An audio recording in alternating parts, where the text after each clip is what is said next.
Guys మనమైతే పొద్దున్న అయితే రైల్వే స్టేషన్కి అయితే వెళ్తున్నాం. రైల్వే స్టేషన్కి ఎందుకు వెళ్తున్నాం అంటే ముందైతే చెప్తాను. నేనైతే బండి తీసేసి రైల్వే స్టేషన్కి అయితే బయలుదేరిపోయా. ఒక మనిషిని అయితే ఎక్కించుకోవాలి, మనం అయితే వెయిట్ చేస్తున్నాం మనిషి కోసం. ఇక్కడ నుంచి రప్ప అని అయితే కార్లు అయితే వెళ్ళిపోతున్నాయి. మేమైతే హాఫ్ అన్ అవర్ పైన ఇంకా రాలేదు. 9:30 అయ్యింది, ఇంకా రాడేరా వాడు.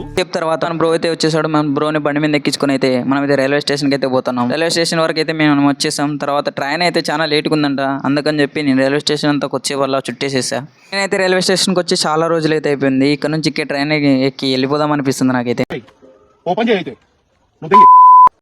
వరకు చూశాను, ఇంకా ట్రైన్ రాకపోయేసరికి నేనైతే మళ్ళీ స్కూల్లోకి అయితే పోతున్నా. స్కూల్ వరకు వచ్చేతలకే మన బ్రో అయితే గేట్ కాడ కోడి ముదురుకున్నాడు.